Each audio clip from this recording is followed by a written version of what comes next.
Students, today we will be learning about administration is need for in management systems or not from BSTD.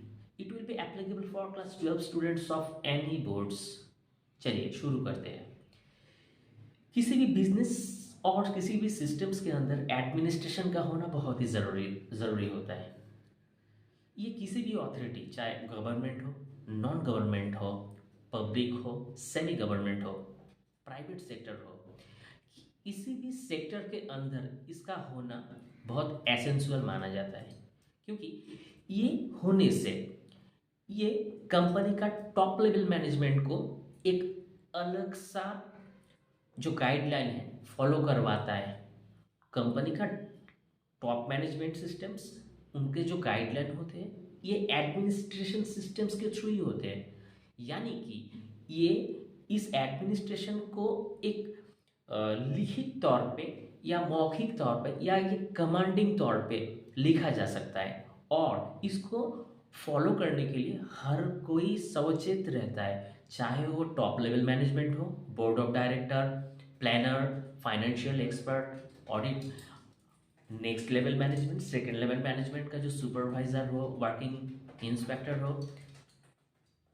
Top level lower level management का कोई worker हो, ये सभी इनको मानने के लिए सचेत रहता है और इनको मानना भी चाहिए।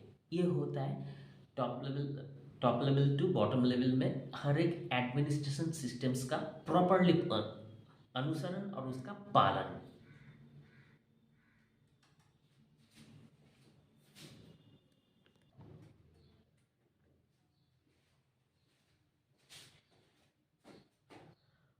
अगर कोई टॉप लेवल मैनेजमेंट सिस्टम्स के अंदर ये इस सिस्टम्स को कोई इम्प्लीमेंट करता है, जैसे स्ट्रॉन्ग एडमिनिस्ट्रेशन सिस्टम्स, उसके बाद जाके उसका root of principle and decision making जो क्षमता है और इम्प्लीमेंटेशन सिस्टम्स होता है वो बहुत ही स्ट्रांग होता है। यानी कि किसी भी वीक मैनेजमेंट सिस्टम्स के अंदर करा एडमिनिस्ट्रेशन सिस्टम्स नहीं होता है, जिसके कारण जाके वो उस मैनेजमेंट को वीक माना गया है। यानी कि वो उसमें थोड़ा डिसिप्लिन कम है। अगर डिसिप्लिन डालना है तो सख्ती बरतनी पड़ती है और बहुत ही ज़्यादा आपको उसमें एग्जीक्यूशन करना पड़ता है विद इन टाइम, बहुत कुछ स्ट्रॉन्ग स्टेप्स लेना पड़ता है, फिर जाके वो जो काम होता है ना सबके द्वारा वो सही से डिसीजन लेते हुए एक आउटकम के तौर पे उभर के आता है। कोई भी एक फर्म के अंदर एक अच्छा और स्ट्रॉन्ग मैनेजमेंट होने से उस फर्म के अंदर कभी इंफीरियर गुड्स का प्रोडक्शंस नहीं होगा। फॉर एग्जांपल, किसी भी XYZ कंपनी के अंदर अगर स्ट्रॉन्ग मैनेजमेंट होता है तो उनसे कुछ अगर खाने पीने के सामान, फॉर एग्जांपल फ्रूटी, मैंगो सेब, एक्सेट्रा एक्सेट्रा, उसमें वो जो रॉ मटेरियल्स होंगे वो रॉ मटेरियल्स बिल्कुल फ्रेश होंगे, वो हेल्दी और हाइजीनिक होंगे, और अच्छा उनको प्रोसेस करने के बाद जो बॉटल मिक्स किया जाएगा बॉटल के अंदर वो बिल्कुल भी बैक्टीरिया फ्री करके होगा, उसको उसके अंदर प्रोटेक्शन उसको प्रोटेक्ट किया जाएगा, उसका पैकेजिंग सिस्टम्स बहुत ही हाई होगा। मतलब ये ध्यान रखा जाएगा कि वो कुछ दिन के बाद खराब ना हो जाए, और किसी कोई कंज्यूमर उसको कंज्यूम करने के बाद जाके उनको हेल्थ इश्यू ना हो जाए। और नेक्स्ट पॉइंट में आता है वो उस कंपनी के अंदर एक अच्छा एडमिनिस्ट्रेशन कभी भी इंटीग्रिटी इशू को बढ़ने नहीं देगा और होने भी नहीं देगा। इंटीग्रिटी इशू का मतलब ये होता है कि अंदरूनी कोई विवाद, अंदरूनी कोई कियोस, अंदरूनी कोई मनमुटाव या unbind situations which is not healthy for any industry. तो एडमिनिस्ट्रेशन सिस्टम्स के अंदर जितना रूल्स, रेगुलेशंस और एथिक्स इन सब का होगा ना, तो उनका पालन भी बहुत ज़बरदस्त तरीके से होगा। और अगर एक अच्छा कंपनी के अंदर ये सब पाया जाता है तो वो कंपनी फिलहाल छोटा हो, आगे जाके उस कंपनी में ग्रोथ आना बहुत ज़्यादा पॉसिबल है।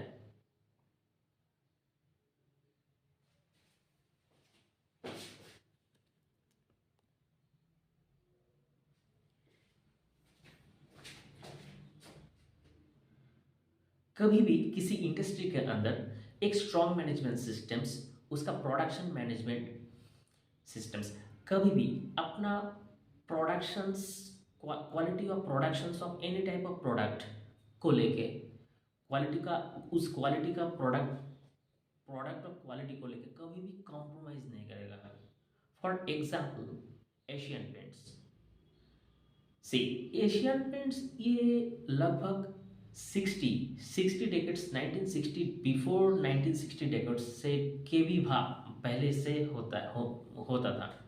अभी उस एशियन पेंट्स का जो पेंटिंग है वो इतना ज़्यादा अच्छा है कि आज इतना वर्षों के बाद भी उसका स्ट्रॉन्ग एडमिनिस्ट्रेशन होने से उनका quality of production will be remain same. वो कभी ज़्यादा मुनाफा के लिए अपना पेंटिंग को कभी भी डाउनग्रेड नहीं किया। उसका क्वालिटी में कभी ऐसा पाया ही नहीं गया कि उसका क्वालिटी खराब हो और कस्टमर को वो ठीक नहीं लगा। ऐसा कभी कभी कभार हुआ है कि एशियन पेंट्स को अपना प्रोडक्ट को लेके कुछ ड्रॉबैक्स आया। फॉर द मोमेंट में एशियन पेंट्स का जो मार्केट कैप है वो बहुत ही हाई है, लगभग 13 लाख करोड़। और जब ये शुरुआत किए थे तब इनके पास 100 करोड़ भी नहीं था। ये 100 करोड़ से 13 लाख करोड़ का जो सफ़र है ये एक दिन में नहीं आया।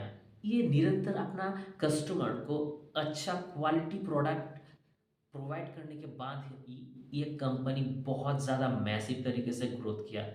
आज एशियन पेंट सिर्फ इंडिया के अंदर ही नहीं है, rest of the country just like Sri Lanka, Pakistan, Asia, Abu Dhabi, total Middle East, and selected part of the Europe, and all of the country is using these kinds of paints. आपके पास अगर अच्छा quality of management systems होगा तो ज़रूर उसमें एक अच्छा administration होगा।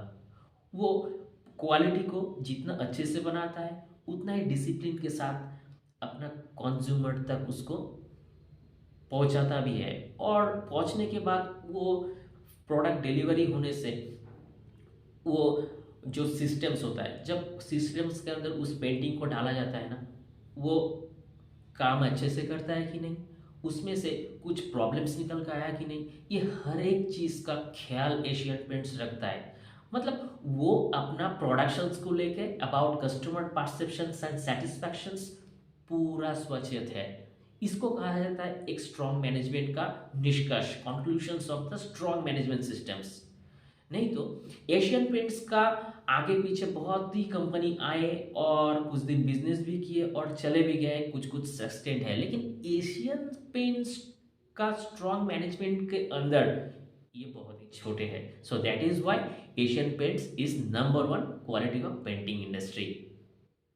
एक आइडियल स्ट्रॉन्ग मैनेजमेंट सिस्टम्स के अंदर प्रमोशंस मेरिटोक्रेसी के अनुसार होता है। मेरिटोक्रेसी का मतलब होता है जिसके पास जितना टैलेंट होगा वो आगे बढ़ पाएगा, जो जितना फुलफिलमेंट ऑफ द क्वालिटीज होगा वो आगे बढ़ पाएगा, जिसके पास थोड़ा क्वालिटी कम है वो सीखेगा और सीखने के बाद वो भी आगे बढ़ेगा। ये होता है go with for the meritocracy. जो जाने माने company TCS, Tata consultancy service, जो IT यानी कि इंफॉर्मेशन टेक्नोलॉजी के दुनिया में अभी बहुत बड़ा जायंट है, बहुत अच्छे कंपनी माना जाता है। उस कंपनी का जो एडमिनिस्ट्रेशन सिस्टम्स है उनके अंदर जो एम्प्लॉयज काम करते हैं उनको प्रमोट किया जाता है सिर्फ उसका मेरिटोक्रेसी के ऊपर से। इससे कोई फर्क नहीं पड़ता है कि वो कौन सा मजहब से हो, कौन सा जाति से हो, उनके पास पॉलिटिकल कोई इन्फ्लुएंसेस और एक्सेट्रा कुछ है कि नहीं, इससे कुछ भी फर्क नहीं पड़ता है। सिर्फ फर्क पड़ता है उसका टैलेंट से। एक स्ट्रॉन्ग मैनेजमेंट का होने से अपना इंडस्ट्री के अंदर प्रोडक्ट में ना कभी भी डिबैकल्स नहीं आता है। For example Dabur India and Hindustan Unilever since 1965 के पहले से और आगे पीछे कुछ डेकेड्स होगा, उसमें से ये दोनों ही कंपनी, टावर इंडिया विशेषतः, वो अपना क्वालिटी को डेवलप किया था। तब जाने माने कुछ क्वालिटी को लेके वो अपना बिजनेस धंधा को स्टार्ट किया था। लेकिन आज भी वो डाबर इंडिया जो है ना, उनका product as same as remain same है। विशेषतः डाबर इंडिया हमें डाबर रेड टूथपेस्ट, डाबर लाल तेल, डाबर च्यवनप्राश एंड हनी और बहुत सारा कोकोनट ऑयल और रेस्ट ऑफ द प्रोडक्ट है उनका फर्स्ट मूविंग कंज्यूमर गुड्स के अंदर। बेसिकली च्यवनप्राश जो होता है और बाकी सामान भी है, इनका जो गुण है, गुणवत्ता, वो एकदम से सेम है। इनका प्रोडक्ट में कभी डिस्ट्रक्शन आया ही नहीं। उनका जो प्रोडक्शन शुरू शुरू हुआ था उसी समय के अंदर च्यवनप्राश आज भी उस जो च्यवनप्राश के जो गुण हैं वो सबसे टॉप है, क्वालिटी में सबसे नंबर है। ये सिर्फ अभी इंडिया के अंदर ही सिमट के नहीं रह गया, ये रेस्ट ऑफ द एशिया ऐसे में एज कुछ यूरोपियन कंट्री के अंदर भी ये अपना बिजनेस को एक्सपैंड कर रहा है रिगार्डिंग द डिबैकल फ्री। मतलब ये अपना प्रोडक्ट के अंदर कभी भी ऐसा कुछ सिस्टम्स आने ही नहीं दिया कि उसका प्रोडक्ट का क्वालिटी कभी खराब हो। लगता है आज 50-60 साल के बाद भी क्वालिटी जितना अच्छा है, 50 साल 60 के आफ्टर 50 और 60 ईयर्स और 100 ईयर्स ये product will be same. Next है हिंदुस्तान यूनिलीवर। हिंदुस्तान यूनिलीवर तो एक यूनिक कंपनी है। जब पहली बार आप फॉर एग्जांपल जब पहली बार आप इनकम करने लगे तब आप लाइफ बॉय साबुन से नहाए, लाइफ बॉय सोप, तो उस समय आप हिंदुस्तान यूनिलीवर के कस्टमर हो। आपका थोड़ा इकोनॉमिकल चेंजेस आया है, तब आप लाइफ बॉय को छोड़ के लक्स सोप को आप यूज़ किए, तभी अब हिंदुस्तान यूनिलीवर की हो। अभी आपके पास थोड़ा ज़्यादा पैसा आया तो आप डव सोप एंड शैम्पू को यूज़ करते हो। मतलब इसका कंक्लूजन ये निकला कि आपका इकोनॉमिकल बैकग्राउंड जितना छोटा था, फिर मॉडरेट हुआ, उसको उसके बाद हाई हुआ, तो कंपनी आपको बोलता है कि सर आपका थोड़ा इनकम ज़्यादा है तो आपके लिए हमारे पास ये प्रोडक्ट है। मतलब आपका इनकम के साथ साथ वही हिंदुस्तान यूनिलीवर कंपनी आपको प्रोडक्ट भी वैसा ही देता है, एकदम अच्छा और सही समय पे और अच्छा गुण के साथ। और कभी भी इन तीनों सिचुएशन में आपको प्रोडक्ट रिलेटेड कभी भी कोई कंप्लेन नहीं आता है। तो ये होता है यूनिक कंपनीज का एग्जांपल्स। कोई भी एक अच्छा एडमिनिस्ट्रेशन सिस्टम एक स्ट्रॉन्ग मैनेजमेंट का निर्माण करता है, और एक strong management systems long run business के अंदर बहुत अच्छा माना जाता है। स्ट्रॉन्ग एडमिनिस्ट्रेशन सिस्टम्स के थ्रू हर एक सिस्टम्स के अंदर क्लैरिटी ऑफ अकाउंटेबिलिटी होने से क्लाइंट एंड गवर्नमेंट के साथ एक कॉन्क्रीट रिलेशनशिप बिल्डअप होता है। For example Kotak Mahindra bank है। कोटक महिंद्रा बैंक एक ऐसा बैंक है, ऐसा फिनेंशियल सेक्टर है जहां से फिनेंशियल जो सिचुएशंस है कंट्रोल होता है, और जो गिव एंड टेक पॉलिसीज होता है हर रिगार्डिंग जो लोन्स है, सेविंग्स अकाउंट है, करंट अकाउंट है, हर कुछ सिस्टम्स का कुछ पॉइंट उसमें जो लेन देन होता है वो होता है बैंकिंग सिस्टम्स के अंदर। लेकिन इस बैंक का खासियत यही है कि हर एक पार्ट में कभी भी कोई भी सिस्टम्स के अंदर कोई इंटीग्रिटी इशू नहीं हुआ, कभी भी कोई लॉन्जरिंग नहीं हुआ, कभी भी कोई ऑब्स्टेकल्स नहीं आया ड्यूरिंग द पेमेंट और आरबीआई के साथ relationship between Kotak Mahindra bank and RBI. Kotak Mahindra bank एक ऐसा बैंक है कि आरबीआई के द्वारा निर्मित हर एक गाइडलाइन का प्रॉपरली पालन करता है, ड्यू टू उनके पास एक स्ट्रॉन्ग एडमिनिस्ट्रेशन सिस्टम्स है। जब इसके बाद जो जो हम लोग आगे पीछे बहुत ही बैंकिंग सिस्टम्स को देखें, जैसे बिफोर 3 और 4 ईयर्स येस बैंक कोलैप्स हो गया था, क्योंकि वो उनके सिस्टम्स उतना ज़्यादा स्ट्रॉन्ग नहीं था एडमिनिस्ट्रेशन के थ्रू। टोटल सिस्टम ही कोलैप्स कर गया और अपना स्टेक होल्डर के साथ वो बहुत ही बुरा हुआ। लेकिन कोटक महिंद्रा बैंक उसका संपूर्ण विपरीत है।